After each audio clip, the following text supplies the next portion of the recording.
Start! So yan mga tropa, ayaw mandar talaga.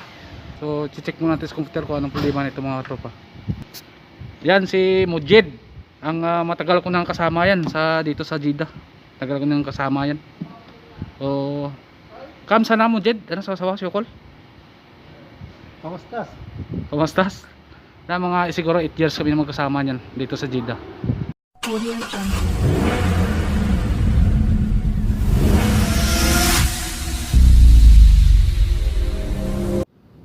What's up mga katropa? So mayroon tayong GMC 2008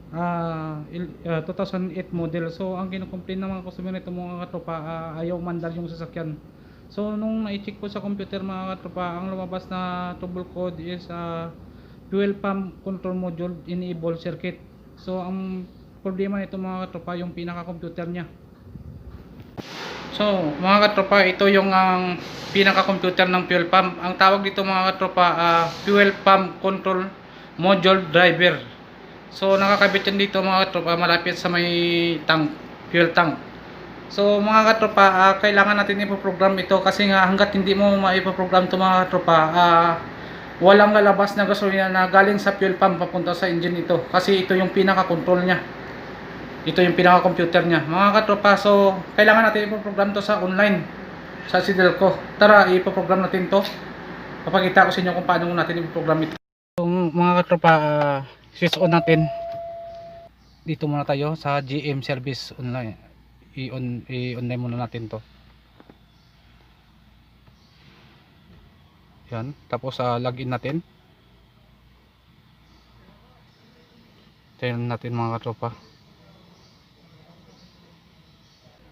Yun, tapos punta tayo na dito sa may Google. Tapos type natin yung Sidelco. Tapos login natin mga katropa. Tapos baba natin to. Baba, check dito. So agree and continue.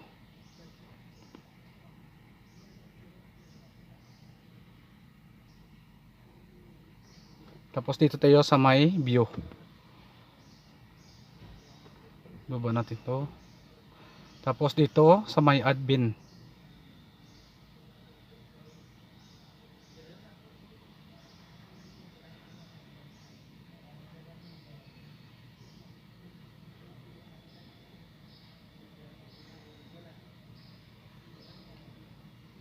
Tapos dito tayo punta sa may service programming system SPS.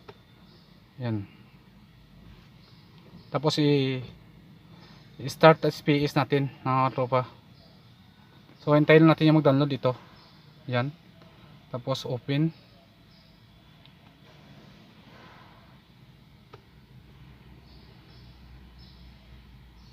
Hintayin natin mga tropa. So nag-download pa siya mga tropa.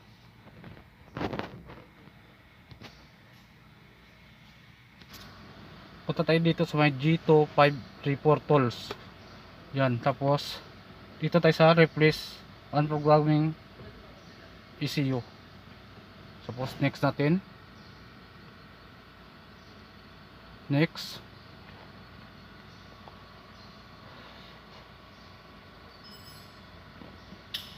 Tapos hanapin natin yung GMC.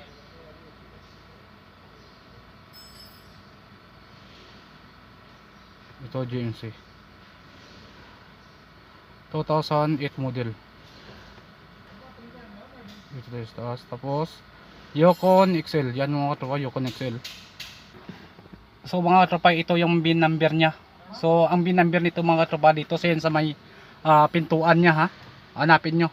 I-sure nyo kung yan ba, parehas ba yung VIN number nya. Ito yung mga tropa, VIN number nya, kailangan hindi mabasa. Kung hindi nyo mabasa doon sa may pintuan nya, dito yan sa wheel seal mga katropa. Ito yun oh. Tingnan natin yung dulo. 568 nya, 568. So in-next natin. Next.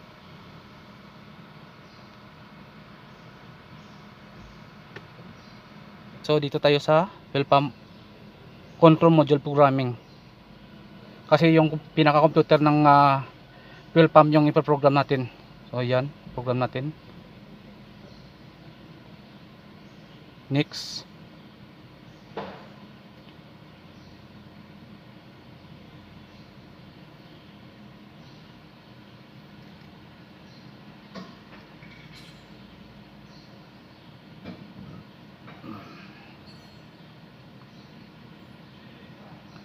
Next na natin. Next. So mga tropa, antayin lang natin to mag-download ito, na mapuno ito. So mamugad ng 100%. After nyan, pwede mo na i-start yung sasakyan.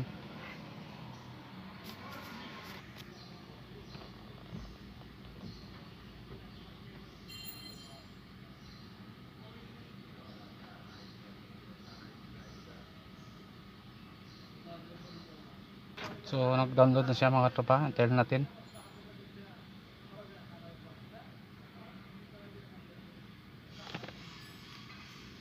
Start natin. Off muna natin, start. Yun. Umandar na mga tropa. So i-check natin uli kung may ano pang global code niya. North American. Okay.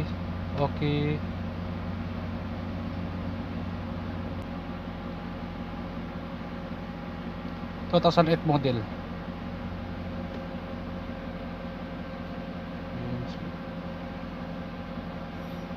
Tersi. Yoko nag-sell. G.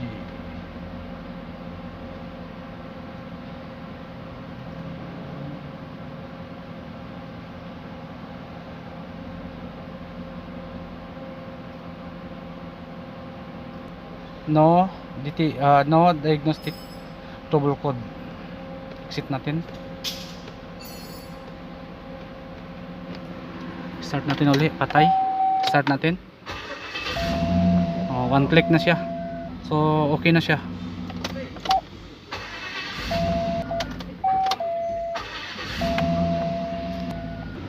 Road test natin mga tropa.